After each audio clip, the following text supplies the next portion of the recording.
episode. We've got some listener questions. We have a lot of topics. It's going to be fantastic. I'm going to put in the Slack right now that we're streaming, and then Cote. Here's what I thought, Cote. Not to micromanage and produce this, but like start us however you want, and then maybe just hand it over. Like, hey, Brandon, what did we talk about last year? And I'll kind of walk us through, and you guys can react to your predictions. You can claim victory, you can admit defeat, or you can do something between. Does that sound like a good way to get going? Yep. I like it.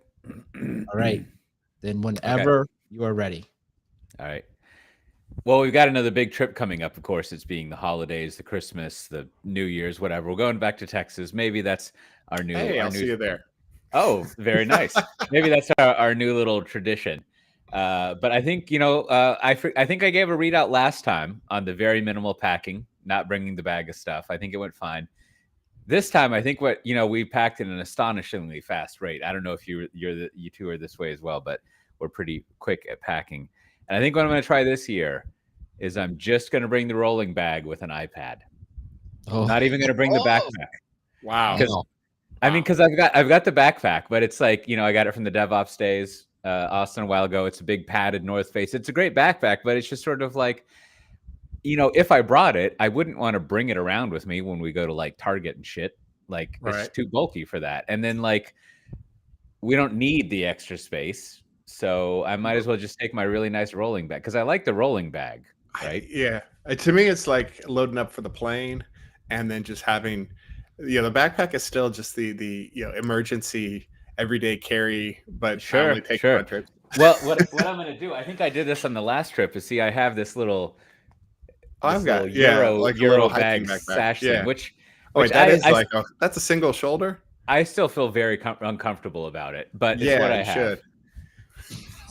But I think you can put the little iPad in there, and then you're kind of good to go. And I did this last time, and it works. Yeah. All right. Well, okay.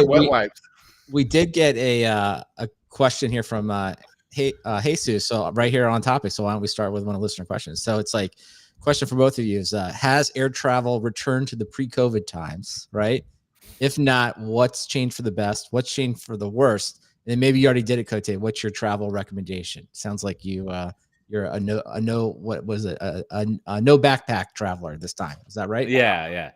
Well, I think what I've heard is that the travel is back up to normal levels. However, I was just doing my year-end numbers for mostly for my own benefit, but it's also nice to like show that you're valuable. To who? The airlines? To the world. I think I traveled less. I definitely spent less, but yeah, there's less travel that I had. And the airports, they seem crowded, and they're always like, this is a full flight.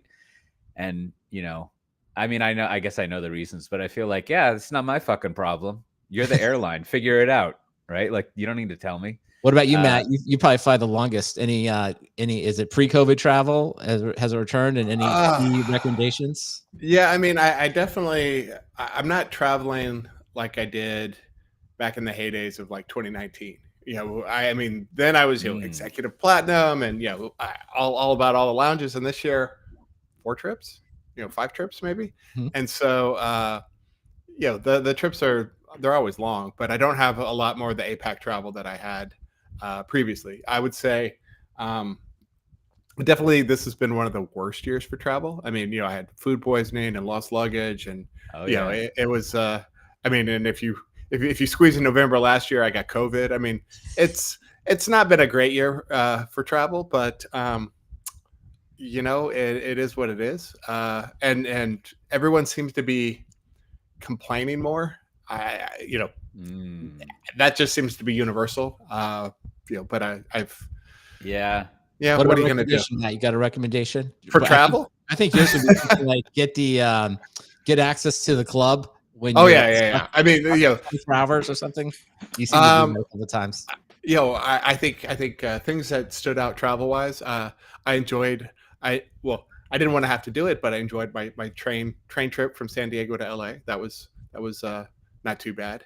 I would say if you ever have to travel by train, always bump for first class, because it's usually like a 25 ticket $25 ticket versus a $35 ticket. And you're like, come on, you know. Nice. I like it. All right. Well, those are good recommendations. I'll give you two quick ones. One, Flight Radar 24. It's both a website and an app if you want like more up-to-date tracking of like all kinds of airplanes, but you can certainly track your own flights. Oh, yeah. My son got me into that one. And then if you have a lot of money and you like beautifully designed iPhone apps, Flighty is a beautiful travel app for tracking your airlines. So, but it's expensive. It's very expensive. So I don't know. Make sure you can put it on the expense report somehow. How much is it? Because I use that. How much am I paying? $80 a year, something like that, or $50 a year per person. Okay. I can see that. Hear me out. It's very expensive for an app, but I like it. So go ahead, Matt. Well, I mean, you know, FlightAware does those things, and you could get the enterprise license for free if you throw up a listening station. Yep, that's true. Well, that's how I got. Of course, that means you have to be able to find yourself a Raspberry Pi. But yeah. Well, my son actually got into that one. So I think it's like, if you will, I hope this is not taken the wrong way. I mean it only with love. Flight Radar 24 is like the Nagios of flight apps. Like it does everything. It's fantastic. Yeah. Relatively low price. Flighty is more the Mac OS. It's like, oh, this is beautiful. This is a beautiful thing. And it cost me like 10 times what it was. So yeah. All right. Well, listen, I want to thank Jesus for sending in that question. And we'll get to a few more listener questions throughout the show. But I thought what we need to start with, because we are nothing if not accountable. And by that, I mean really not accountable. But we will start by looking back at our 2023. I won't call them predictions. We did a little game of buy and sell and kind of things we were watching. So let's start with one of our favorite topics. We talked a little bit about remote work. I went back and listened to the entire episode, so I have some good quotes. So Matt, this is what you said about remote work in 2023. You said, work from home is over like COVID is over. So I think you meant by that. Evergreen. I think you meant something like these things don't really go away. Certainly not over a night. Is that so? I think that's a win. I think that's kind of true. That is absolutely a win. You cannot take that from me. Yeah. Okay. And then Cote, you also said people probably need to work less. And I mean, is there ever a time when that would not be true? I feel like that's 100% true. I think you claim victory on that one, Cote. Yeah, that's my whole thing. I've got some videos I've been working with on O'Reilly, and I was going through them. They're like my old big company advice to give to people. I was like, wow, I sound like some kind of communist. Like, like it's like communist in the workplace, but sure, You're just communist without the weapons. You're just communist in the streets. Everyone's freaking out about ChatGPT, but I say it means less work for us, fellow workers of the world. Do not freak. I love it. All right. Well, that's good. All right. So I think that was generally a win. So now let's get into a little bit of our other buy or sell predictions. So we talked a little bit about serverless. Cote, you and I, we basically said sold serverless, sort of like kind of the thing was over. Matt, you were more neutral. You quote unquote held serverless. So I don't know. I feel like I was pretty much right. I feel like I don't hear about it as much. I'm not as interested in serverless, but I don't know. Maybe Matt would give you the floor since you have the more controversial take there. Well, I don't think it's controversial. I'm gonna retroactively make up excuses for myself. When I said hold, I think it is what it is. It's not gonna have a breakout year, and it's not going away. Nobody's ever like, oh, the serverless things, it's a fad. I think the hype is the fad, but I think the technology is legitimate. I think there are a lot of really powerful use cases.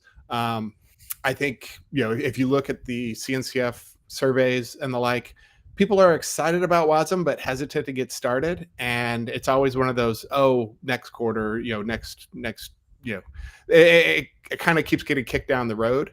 But I don't think there's regret when people eventually adopt these technologies. People don't usually say like, that Lambda stuff sure made us more efficient and faster and we're able to release things to the market, but didn't you like the way we did it before? I think the cost is the only thing that really catches up on people. And then technologies like WASM, where you can host it yourself, become more engaged. WASM. Right. I think that was a strong defense of holding. So I think it's. I think the only reason to hold serverless is if it's like a Canadian gold mining stock and it's basically worth a penny now. So you're just like, well, what the fuck else am I doing? Might as well hold on to it. All right, blockchain was the next one. I think we'll go through these pretty quick. Everyone sold that, and Matt, you have the quote. I like quote Matt. Matt never bought it, so you've just I don't know. I guess. Yeah. But if you look at my stock portfolio, I've got I think my the things that I actually holding. I've got a lot of space stock. I have one that's down 99.67%.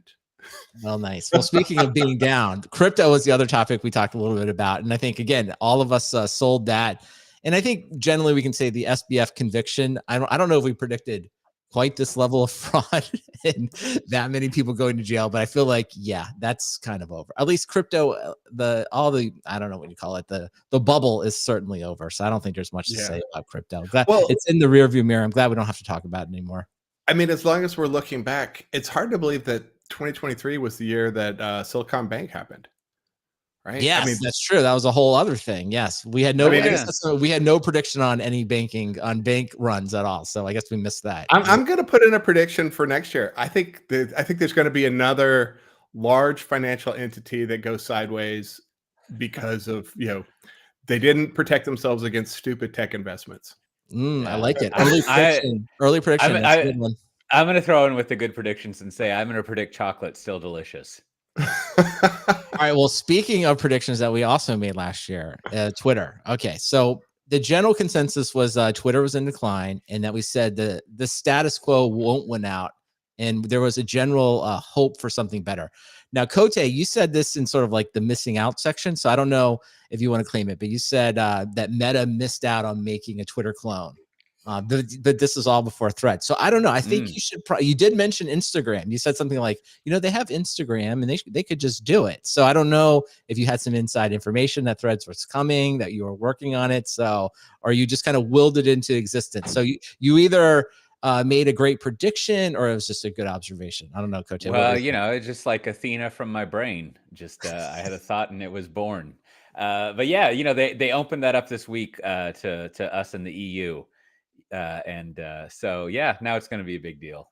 Once I follow Cote, give out it's a different username. What's your username on? It's Bushwald. There you go. Bushwald, which I came up with long ago when Gmail was new because I was trying to remember Griswold. But now it's always available. But I don't know. I need to figure out my Threads situation. I don't know. I've lost the muscle reflex of putting silly stuff in Twitter or whatever, or Threads. So now we did briefly talk about Mastodon kind of taking place of Twitter or sort of like being a replacement. I kind of graded this out in my mind, sort of like half true. I think mostly tech Twitter moved to Mastodon. And there's a fairly and Blue Sky too. Did we bring up Blue Sky? I mean, I don't know. I didn't bring up Blue Sky. I didn't make any prediction. Honestly, I did create an account, but I'm never over there. Whereas Mastodon, I feel like has like a smaller but I'm in both. Community. I mean, I'm in both. I feel like Mastodon has better conversations, but I feel like Blue Sky's got more of the celebrity, famous people have kind of migrated there. But yeah, I mean, Twitter. All the charts just show it like dropping like a rock, and the advertisers have mostly abandoned it, and the ones that are left are scammy at best. What another prediction you made, Matt? You said something like you hope there was a new CEO of Twitter and that it would be basically kind of be a janitor CEO. So kind of halfway, but not the way you were thinking. There is a new CEO of Twitter. Yes, but she's mostly a puppet. I don't think we call her a janitor CEO. No, she's not cleaning anything up. She's applauding as the Titanic goes down. Trophy polisher. So I don't know. Generally, I think we were in the right ballpark around Twitter, although it still persists on, right? I think I think the status quo is strong. I think there obviously are some good. Maybe we'll save that for some predictions. Like, what do we? Yeah, well, my hope, not to insult probably part of my audience. I mean, I have like 1,000 followers in Mastodon, whatever. But I don't know. It just seems like dead for like whatever it is I do, and so I think it's because it is like more technical oriented people. So maybe this Threads thing will work out. If not, then I'll just have to keep existing in LinkedIn. I get a lot of attention there. So All right. Well, the other topic that we kind of talked a lot about was cloud repatriation, right? So that was a big thing. I think we generally sold that as not being a big trend. We weren't going to see lots of people move back from the cloud, but we did buy. I guess Matt, you sort of had to buy this. We did basically buy in that FinOps and managing cloud costs would become more and more important. So I think for sure FinOps is everywhere. So Matt, you made the right choice in your career. I mean, you can't go and Yeah. I mean the number of companies and projects and people doing it. I mean, that's for sure there. And then DHH withstanding, DHH is definitely repatriated the 37 signals. So he's the use case. But I don't think as an industry we've seen a ton of that. And of course, I will spare us the rant. I think this was my long rant last year about how much I hated this A16Z piece about that. So I think that was generally wrong, and I think that was true. I don't know, Cote, what do you think? Yeah, I mean, I think stuff that was not going to be repatriated was never patriated, or so like all the stuff that's like, that is somehow a unrepatriated. grammatically correct sentence. That is fantastic. I don't know. Yeah. That's fantastic. I think it's similar to like mainframes, right? Like there's like people have squeezed everything off of mainframes that they can, more or less, except a few things here and there. So like I wouldn't really think there's a lot of like mainframe migration, because like what's there has survived for a reason. There's a reason. There's a reason. Yeah, and so like if something is like on premise, then it's just like that's where it's going to be for a really good reason. And if it's in the cloud, then it probably works out. Like, we've covered it in depth, but I think if you have thousands of applications from 20 to 40 years, like you're not Good running luck. like Yeah. a task management app and like an email app. Yeah. All right. Well, that's good on the cloud thing. The other thing that we didn't necessarily touch on, but I just think it's good to throw in here was I'm pretty sure at the beginning of the year there was a general consensus that we were going to have some kind of recession, could be really bad. Who knows what's going to happen. So for the most part, and I'm just using the stock market as a proxy here. So the final numbers were, if you invested in the NASDAQ composite, you were up 42%. If you picked S&P 500, you're up 23%. And you predicted the Russell 2000, you're up 14%. So if you just Nailed it. put a bunch of money in index funds and generally ignored all of the talk about inflation and economic gloom and doom, you probably did great. So I don't know. I think it's just a standing software-defined talk recommendations. Like maybe just buy index funds and hold them for a long time. You'll probably be okay. Like I feel like we've always say that. So I don't know. This is just me not complaining, but it's sort of like, yeah, all these smart economists pretty much had it wrong. Yeah, I think you're right, Brandon. 2 out of 3 moderately famous tech podcasters recommend index funds. That's right. Hey, I'm all in. Wait, am I moderately famous?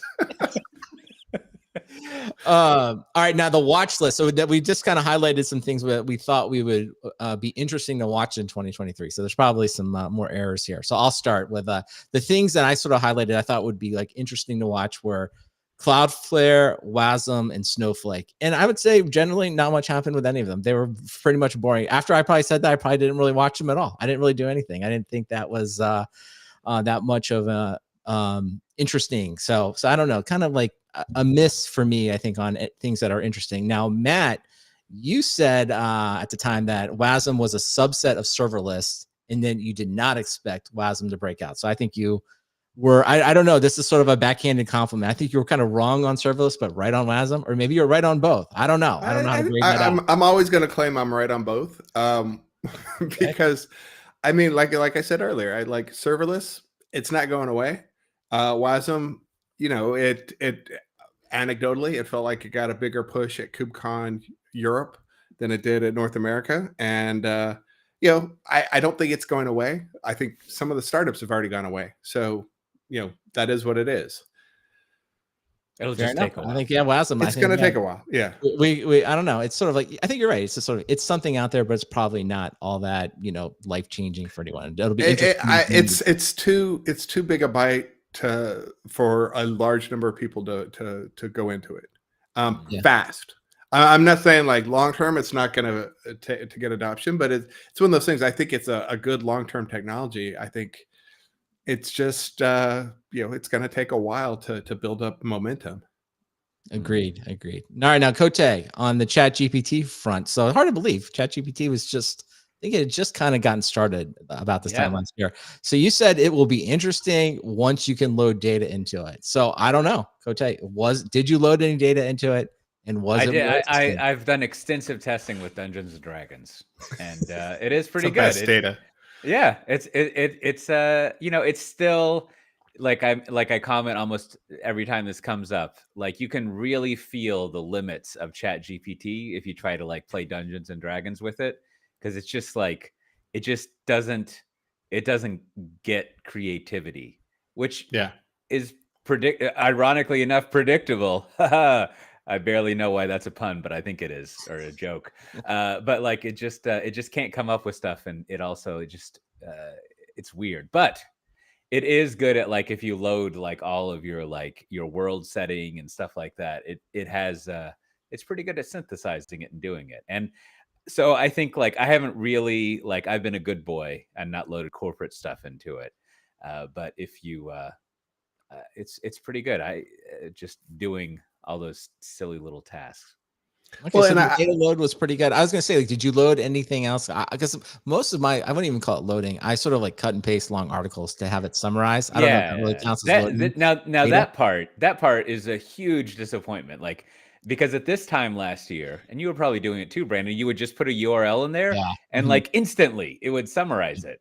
And now, like half the time, it's like, it just like can't find its like. I'm ass just from a a large hole in the language ground. model. I can't, I don't know Yeah, how to do this. And you're like, and what? How do you not know how to do this? It'll be like loading web page, loading web page. Well, loading web page. the hack I saw on Mastodon was that you complain at it that why am I paying for this? And then boom, you get what you want. Really? And whether or not you're paying, apparently that works. So but if you cut and paste it in, it is usually a lot better. It depends. Like you can confuse it though, but yeah, no, that part is good. It is the thing though. It does feel like I would have guessed last year that it was more like, if you will, I don't know, web native, where it's like, oh, it's just really good at like getting URLs, getting data, reading data, giving summaries. And that part still seems very like, I don't know, kludgy at best, right? Like maybe it gets a URL, or if you cut and paste and you include too much of the header, or the HTML gets in there, it gets confused. And it's just like, that seems like a good entry for the OpenAI storefront, right? Is to have like the web summarizer, that just kind of scrapes news and gives you like summaries of things and context. Like, excuse me, I gotta go make a startup. Yeah, I've tried to use Bard for that too, and like, and hopefully they'll fix this. Who knows? But like, I even used it today. I tried 3 times to get it to summarize a YouTube video, and it gave me some malarkey about it can't access it, and I was like, but this is you. Yeah. And just like, but this is you. Well, it's the same thing too. Like if you have paywalled content but you've paid a subscription and you're like, I want you to summarize this. Like, just like figure it out. Like I've paid for it, like make it happen. So, all right. So I think that's, generally true. I think ChatGPT was more interesting. Still great. Data. Still stuff there. Now, Matt, you said that ChatGPT still has too many errors to be trustfully used. Is that we just went over it, right? I mean, I think it's great for Dungeons and Dragons when you wanted to like carve out a fantastical world that may or may not exist anywhere. I hope it doesn't exist as we get overrun by kobolds. But yeah, I think it's one of those things. It's good for a lot of busy work and giving you, I use it. When I need to write an article, I give it like, hey, here's what I need to write, and it gives me a draft, and then I tear that apart. But at least I had a place to start. But when it comes to like details and facts and statistics, it's like it's always just super questionable. So I still maintain like it's okay for getting you started. And it's okay for reviewing things too, where it's like, okay, I see what you did, I mean, the code analysis things are interesting that way, but also you still need to have a level of skill and understanding of what you're doing, or because if you trust it, it's going to burn you. I agree. I think that's all true, and I think the thing you hit on there was true. It's like it's not good at for original facts. Be very skeptical, but if it's helping you review and edit things, or maybe taking some of your original information, it definitely seems great at that. So all right, so I think we're going to claim victory on that. And then the final thing that we mentioned was one for you, Cote. You speculated that there would be a lot of M&A this year because there was less money out there for funding. Going back to everyone, all the doom and gloom. So I looked through the list of companies that we had mentioned. You tell me if you want to count these as all successes. So Sumo Logic went private, New Relic went private, SUSE went private, and then Splunk was acquired by Cisco. And I'm sure, I mean, obviously there's lots of other companies, but those are the ones I thought were in kind of our world. So I think that was pretty solid, Coach. I felt like this was a pretty solid prediction and came true. What do you think? Yeah, no, and as Matt beat me to the joke, where I work, it didn't go private, but it was just recently acquired. Well, that was the other. I guess that was in progress. That was already in progress. It wasn't a prediction. Multiple years. I think that's what's funny. It's amazing how long that thing is. But yes, evergreen until this year. That's so. I think you were generally right there. Yeah, it was just a 20-year overnight success. That's. But yeah, go ahead. Oh, and looking at that list, those are all companies that have been around for a while. Although only one of them, SUSE, is like in the M&A revolving door. But yes, for sure. Fine. All right. Well, this concludes the review of 2023. Now we're not going to get into it today. Coach and I did a little episode that you maybe already heard about, a little bit about management stuff. So we'll do a quick one right here, Coach. It's like, as with any good review, the first thing you want to do is make sure when you're submitting your feedback that you got everything right. There's no reason to ever provide anything that you did poorly. So I think as any good employee review, we got 100%. Everything was 100. Everything we said was true or very close to be true. And it was great analysis. And we will take absolutely no feedback that we were incorrect, because that's how we would do our employee review. And that's what we expect everyone to adhere to. Well, I think in the room for improvement, we claim that we wish we had been even more accurate. Oh yeah, that's right. I mean, we were accurate, but we only nailed 4 M&As. When next year we'll get 5. Also, we cared too much. We worked a little too hard on this, and we could have, our accuracy could have maybe been even more accurate, but that was probably impossible. Just too passionate about podcasting. We were too passionate. So again, plus for us. We could have said to have more detail, but instead we were concise and easy to consume. That's right.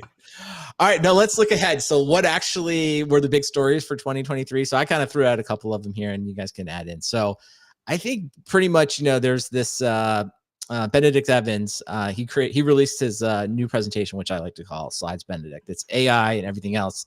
And I think that's basically the story of the year. It's basically everything became related to AI, with the biggest winner being NVIDIA. I mean, we're never going to see it repeated. The Jensen Huang keynote cloud grand slam. Swept the keynotes. Yeah, the keynote grand slam. Literally, and NVIDIA is, sold every conceivable GPU for the next 10 years. They're making billions upon billions. In fact, we won't get into it here, but I actually saw an article that said they were having problems because even their middle managers are becoming wildly rich. So nobody there cares about working. So, I mean, to have these problems. So I thought that was a big thing. I think all the clouds and I'm going to say all the clouds, I mean, AWS, Azure, GCP, they basically all settled on kind of the same story, right? They kind of all have an infrastructure story, foundation model story, and then they're all building some type of app around it. So I don't know. Any thoughts, Cote, on the world of AI? Did I miss anything that you think was important? Well, first of all, I never know how to pronounce people's names properly, but I'm thinking that the NVIDIA CEO is like Shingy with a haircut. Like he's got that same jacket look going and kind of style. He's like, the cool looking. It takes a lot. He does. I think somebody said it was like ostrich. Like that leather jacket is not leather. It's something even more exotic. But we'll look. And then didn't Shingy retire this year, or was that just an article? I feel like we talked about him. This is the year I learned that he was Australian. So that's exciting. Well, I think inevitably what happens, is definitely AI was interesting. Or a big deal, but now we got to get all those enterprises to start using it, and we know how that goes. We'll see what happens next. It's a first step in the marathon. Yeah. I do think the one thing I just kind of highlighted is I think, we kind of mentioned it a little bit, but I do think for sure the thing that's like interesting that's changed forever is coding. I think I just can't Yeah. imagine never using one of these assistants when you're coding, right? It doesn't mean you have to like have it generate everything, but like having it like go through, find errors for you, correct errors, suggest improvements. It's like AI and source code are just the Yeah. perfect match. Maybe that's why the freaking out that people have is so weird, is because I feel as ever, right? The people who it's not performing, the people who are journalists and writers and thought leaders, like their core thing is like writing stuff and creativity and ideas, which actually AI is terrible at. Whereas what AI is really good at is what you were just saying, is like coding, doing Excel spreadsheets, basically like white collar work, like a lot of the stuff that people do in that area, which I mean, I'll characterize them. I don't know if it's accurate, but like I feel like the people freaking out don't do that work, right? Like all the people with the New York Times editorial about why AI is evil aren't like, putting together their deck for the big meeting in 3 weeks and socializing their slides. Like they're out there writing stuff. And so like to me, maybe that's why all the freaking out is always weird. It's just like, yeah, it'll write code for you, and that's awesome. And then it'll also make slides do all that stupid data analysis, but it doesn't really write very good articles.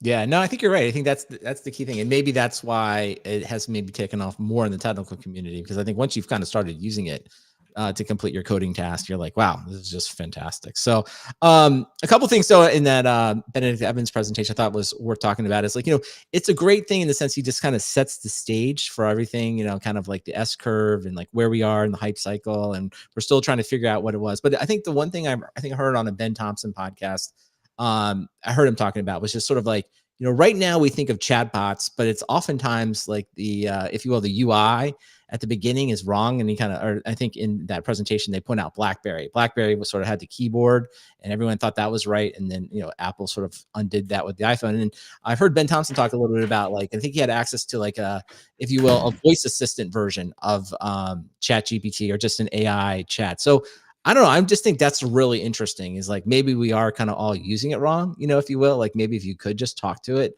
all the time and it like worked really well, like that may be a completely different experience. Go ahead. Yeah, Matt. I mean, if it always had context, then you'd have almost, like kind of that movie Her, where you've just got like the little camera that's always watching everything you see, and you can pop in and ask it for feedback without the creepy stuff, but I guess the Scarlett Johansson voice is okay. Yeah, I use the so Chat GPT has this kind of talk to it thing, and it has Scarlett Johansson's voice, although maybe not technically. Not like the AI generated. Yeah, it sounds exactly like it, as far as I can tell. And like I use it, and to your point, Matt Ray, like if it was actually just as fast as typing, it would be great, but it takes it a while to like think. Yeah.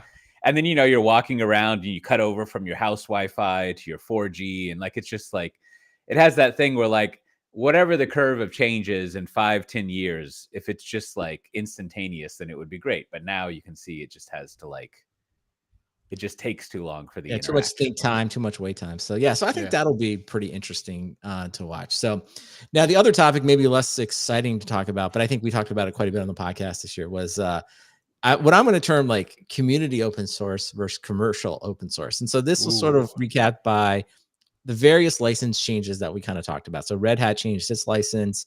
Of course, Hashi changed its license. Reddit, which is a little separate, it sort of kind of changed the way that it licenses its APIs. And there was a lot of talk about that. So I don't know. I feel like there was a real, and then there was a good summary of it, the problems with money in open source. I think that was one of the Oktoberfest presentations. Maybe you saw that one, Cote. It does feel like this was the year that like, I don't know how best to describe it. It's sort of like open source got real, or money came to open source, but it feels like things have changed. Like going forward, my view of it is like, you really have to look at not only is something open source, but like who's driving it. And you probably at this point shouldn't be surprised if the license changes, or if the original license isn't necessarily what you consider fully open source. I don't know, Matt, what do you think? Well, I actually posed this question to a couple of VCs at KubeCon. I was like, so do you guys actually just put the rug pull in the business plan? Oh, what did they say? What was their reaction? Well, I mean, it was kind of over drinks, and we were I mean, Oh, it even wasn't better. confrontational to them. I mean, I Uh-huh. wasn't like I was just like, so is this getting talked about? And nobody ever said yes, but they everyone is grappling with this question, and so you have to know, um you either have to be explicit like how it's going to happen or why it won't happen. But I don't think it's something that can't not be acknowledged. You kind of have to say this is why it won't happen, because anyone else is going to have a very side eye look at whatever it is you're open sourcing. I mean, if we look at you know other CNCF projects with startups behind them, everyone's like, well, the CNCF is our insurance policy. They are our open source escrow, if you will, right? But when you look at other open source things that are not backed by a foundation, say like System Initiative, Adam Jacob has been very forthright about this is how we're going to do it. This is why there won't be a rug pull. This is where I'm going with it. Come along and join us. And so people are okay with that. It's when hey, we threw some stuff into open source and like, well, can we trust it? Are you invested in it? Why should we care? Why should I invest my time in it? Because I don't want to feel like Kelsey Hightower around Terraform, where he's like, I did a lot of work for a commercial company and now I just look like a shill, right? To paraphrase. But that is the tension now is more explicit and out in the open. Yeah, no, I like it. And I guess that's kind of where I leave this year is sort of like, now we know. Everybody knows. Don't be now surprised. we know. What and it's just worth noting, Kelsey Hightower did retire from tech. From what I could tell, pretty rich. So I don't know. I think things worked out okay. I think he's Big retired. Nasdaq investor. Yeah, I think it's. I mean, okay, like that work. Maybe you didn't get direct money for it, but I think it worked out. I don't know, Coach. What's your take? Are we warned, or what's your take on open source going into the next year? Yeah, I don't think anyone will be like, well, what's the word? Not cynical, so to speak. Like, I think it's safe to paraphrase quote Big Lebowski, right? The hippies have lost. Okay. yeah. I mean, I did see that talk from Anil, right? And I think as always, the issue with open source is if you want to make enough money to be comfortable and happy and everything, then you can do that as a commercial enterprise. But if you want like the like 10, 20, 30x returns that an investor is going to want, you just can't like follow the old ways of open source. It's just like, yeah, you got to get a bunch of free labor from people and hope you don't fuck it up when you try to what was the phrase someone used in a Ben Thompson like interview? It was the GitHub guy. They had this great phrase. It was like they were talking about how big companies will pass along margin, and I was like, you mean profit? and like, but they kept saying that. So yeah, eventually you got to like Money. grab some of that margin around open source and hope I mean, what you want to use open source for is a little bit, well, Matt Ray would know better, but a little bit of like the production, but then you end up kind of employing those people, but you really want it for like that sense of lock-in avoidance, which is ironic because the best way to like profit from open source is to find a point of lock-in to your company. So I don't know, man. Like it's rough with the big public clouds out there. Right, because now we know. All right. Well, everyone, I just say take it. It's not a prediction. It's like, hey, everybody, just be careful. Check your open source licenses. Keep your head on an open source swivel. Wait, just be careful. That's right. Don't get blindsided, as they say. All right. Well, let's turn our attention to 2024. Let's make some other fantastic predictions that or just rate some stuff that's going to happen. And of course, at the end of this year, we're going to claim victory no matter what happens. So, take it all with a grain of salt. All right. So the first thing, we haven't talked about it much, but I feel like it's kind of a big deal. Could be a big deal. Apple Vision Pro. So the headset got announced in the summer. It's going to be officially launched, I think, here in February. So I'll start with you, Matt. Are you buying the hats? Well, I guess you could answer like, are you actually going to buy one? Probably not. No. But no. You think this is going to be the next great platform like the likes of like the iPhone, or is this just going to be another proof of concept project?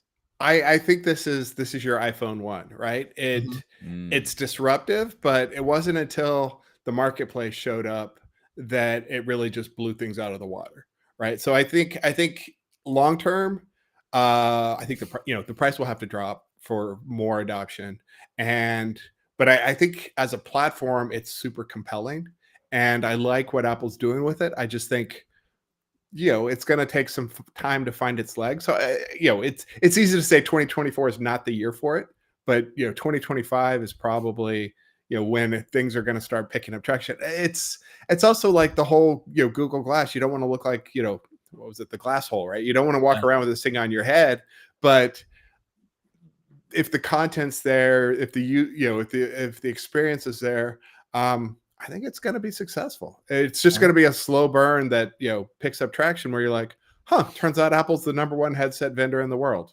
Yeah, who knew, right? Yeah. All right, Coach, what do you think? Where are you at on it? Yeah. I mean, I agree with Matt Ray. Like once it works, it'll be great. And like, but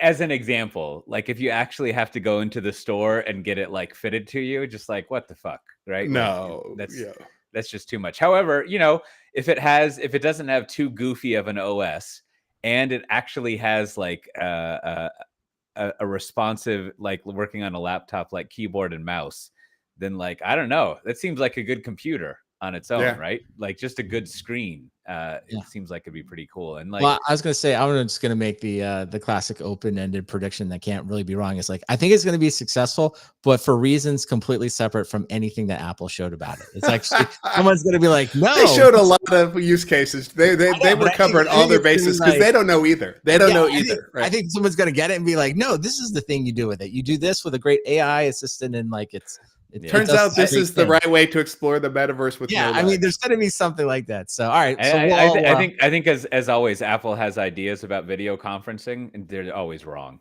Like they're just like they should just not care about that stuff. All right. Well, we all look forward to getting at least a chance to look at it, because it does seem like once you've used it, all the people that I read about have used it. They do come back sort of changed people. So we'll see if we have that same effect.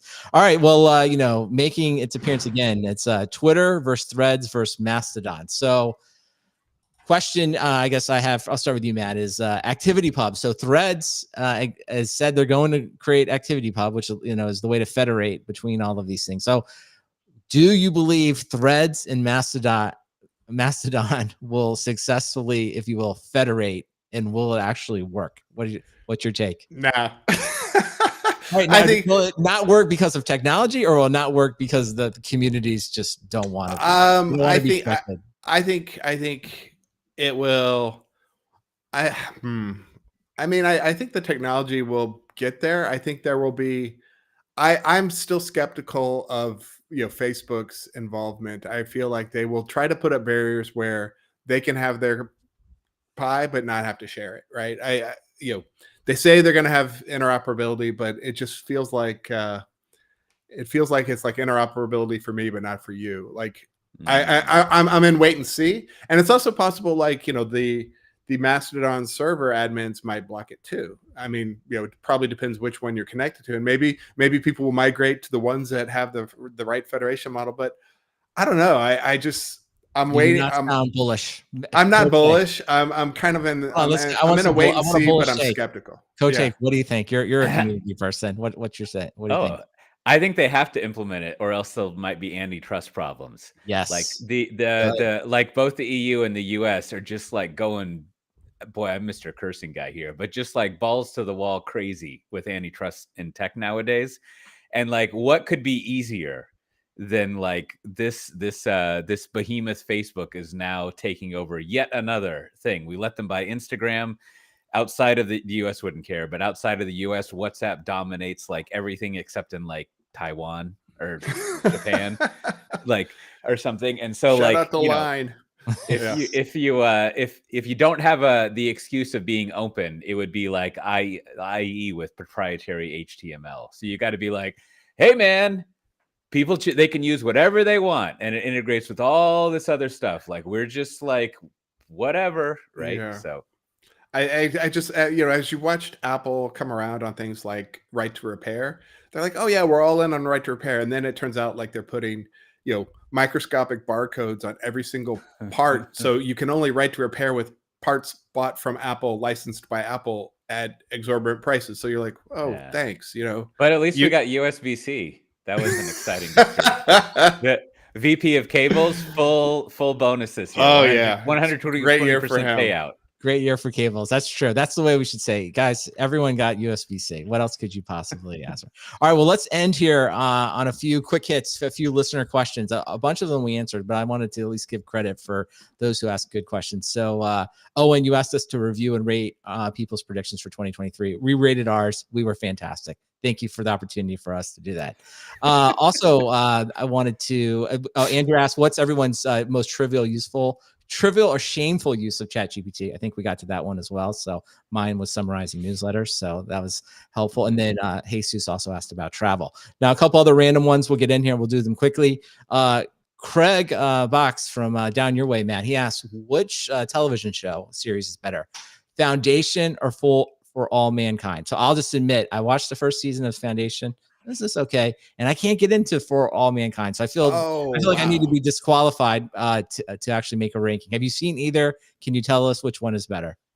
Well, I mean, I'm a big fan of For All Mankind, and I have not watched Foundation, which seems like it should be exclusionary, but it's not. For All Mankind is brilliant. It appeals to like so many different levels. I mean, obviously high budget sci-fi. No, maybe it's not even high budget. It has great pedigree sci-fi from Ronald Moore, who did Star Trek and the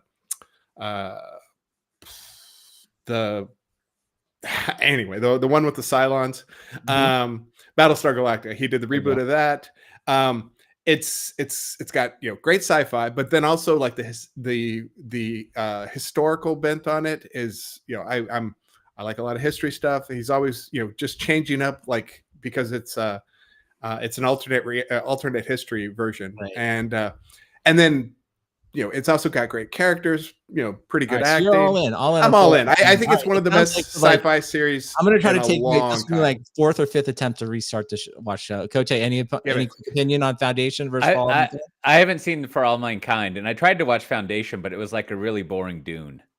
That's exactly that's why I haven't even bothered. I'm like, good summary. Nobody's selling me on it. All right, Coach A, as we the other question Jan asked, what was limited? Try to limit yourself to like one or two. What are your 2023 episode highlights? Does any episode come to mind as being particularly good for any specific reason? I like the one we recorded at scale, not because of the quality of the audio and the content wasn't like super fantastic, but it was fun to do like a live recording with like 4 people in the audience.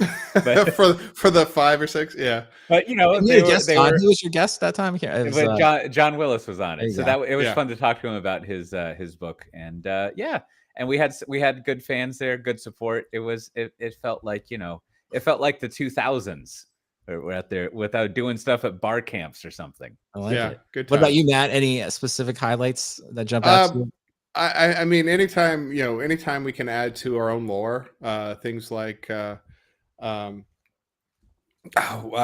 slide deck. Oh God, I'm just drawing blanks on names, but definitely. Slides Benedict. Yes, Slides Benedict will live on in SDT history, infamy. Mm-hmm.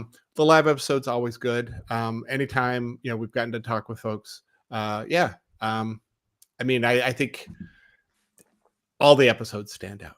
That's right. Big up, fantastic. All great. Well, for me, I'll just quickly mention, of course, I always love the AWS keynote because I really like it for the Slack communication. So it's fun for me to like stay up with all the community, and it's just kind of fun to watch it with a bunch of people and make random comments. So, but as Matt said, of course, every episode is good. And then we'll do a little bit of housekeeping. Matt C, if you ask this kind of question, of course we have to answer it. So he asked some questions about the podcast itself. So first he said, what happened to the ads? Did they not work? Well, let me just tell you, This Software Defined Talk sales team did not do a good job. I fired everyone. Ooh. There was no one met quota this year. There's no club. So I think that our ad market softened up and people have not wanted to buy ads, but we're happy. We're happy to, if you would like us to advertise something that related to technology or just something related to something. Yeah, we're here for mattresses. We're happy to do ads if that's what you want. They asked, what demographics do we have on listeners? Well, it turns out Matt Ray has planted secret cookies in everyone's computers, and we're tracking everything you do. No, actually, we've done none of that. We have almost no data if it makes you feel good. We know number of downloads for an episode roughly around the world, but as I found out, like somebody in Canada has Pocket Cast, and for whatever reason they downloaded one episode like 5,000 times and kind of messed up our numbers for that episode. So there's some random stuff. Like the show. So we don't really know that much what's going on. And then as far as the future, we haven't had the official offsite planning session for Software Defined Talk. What we'll be doing next year, but probably it'll be a lot of the same stuff. We're always willing to try new things, but the round table style discussions, we'll do some interviews when we think they are fun. We'll talk about technology. We did play around a lot more with YouTube and Twitch and video stuff. I don't know if it's a success, a proof of concept, or if it's just going to become a success. Decide for yourself. But if you want to, subscribe on YouTube and you can see us all talk in person. Maybe next year we'll do some more interesting things, some demos with it. I'll have to see where the 6-page memos are and read everyone's input before I release our FY 2024 plan. And then finally, of course, I want to thank the listeners, but the listeners that always deserve a little extra credit is everyone in the ST Software Defined Talk thread. So if you're new to the show, it is a thread that was started by Matt Ray in Slack. And it's just one mess. I don't even know. The original thing was, we were talking about something about Australian pronunciations and spellings. There you go. So there are now 10,000 responses, over 10,000 responses to that thread. And it seems to be working. It's still kind of slow, even with the new Slack upgrade. But I think we got another 10,000 responses to go. So congratulations. If you know, if you're in the Software Defined Talk thread, that's great. If you're not in there, you can just go to softwaredefinedtalk.com and click on Slack and do that. And then finally, the way we grow the show is through all the listeners. So one way you can do it is you can get a sticker and you can put it on anything that you want, your laptop, your Tumblr, whatever. And all you have to do is send me your postal address at stickers@softwaredefinedtalk.com. Happy to send you a sticker anywhere in the world. Cote, do we have any conferences we want to talk about? Well, there's that conference, Configuration Management Camp, where I think, I don't know if it's confirmed, but I'll be speaking. That's February 5th, 6th, and 7th in Ghent in Belgium. And then there's Scale DevOps Days, which I mentioned earlier, and that's in March. And KubeCon is going to be in March as well. And DevOps Days Birmingham. If you want to actually find the dates and everything, you go to softwaredefinedtalk.com/447 and you can check those out. And now with that, Brandon, excellent MC that you are, what's your recommendation?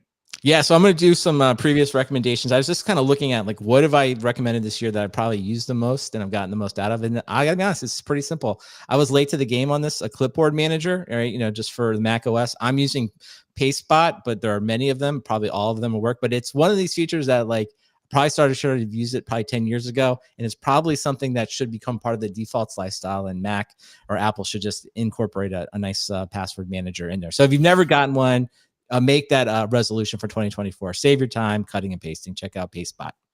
How about yourself, Matt Ray? Well, we talked about kind of the downturn in the podcast market. So I'm going to pour one out for Floss Weekly. They just had their final episode. They've been broadcasting for 14 years. Oh, wow. Yeah. So apparently, everyone kind of knows it. There's too many podcasts and not enough ad dollars. And so Twit is shutting down several podcasts, including Floss Weekly. So it's they kind of should have let us buy their RSS feeds. What did you say? The Floss Weekly people, if they want to come on the show, they should. Exactly. Yeah, we'll pick up some of that slack. We're also happy to host their Slack channel for them. But it may live on somewhere else. Yeah, it may live on. It may live on somewhere else, but I've definitely enjoyed Floss Weekly over the years. So thanks for all the podcasts. Well, my recommendation, like I mentioned, I'm doing my year-end numbers, and because everything's in Google more or less, I was using Google Looker, which my coworker Layla told me about maybe a year or two ago. And like all BI dashboard tools, it has like a really fucked up mindset and view of the world. But once you like get your head around it, it's actually great for just building dashboards, and it hooks up with YouTube and Google Analytics and Google spreadsheets. It's pretty good stuff. Even someone who doesn't code anymore like me can get magical stuff out of it. And speaking of getting magical stuff, you've just gotten a bunch of magical stuff into your ears from us by listening to Software Defined Talk. As mentioned earlier, if you want to join the Slack or you want to get extended show notes for this, you can go to softwaredefinedtalk.com/447. And hopefully you had an enjoyable past year. I was thinking of rating my own, and I wouldn't say it's been pretty shit, but like, I'm glad it's over. And, hopefully this next year will be pretty good. I'm looking forward to the vacation, and it's going to be nice. And we'll see everyone next month. Bye-bye. Bye. All right, gentlemen. Great episode as always. Appreciate Brian and Isaac for joining the stream. This is pretty much the last stream of the year. So if you were here, we really appreciate it, and always appreciate everyone that watches us in the stream or on the YouTube video. So with that, enjoy your holiday, and we will see you next year. Bye.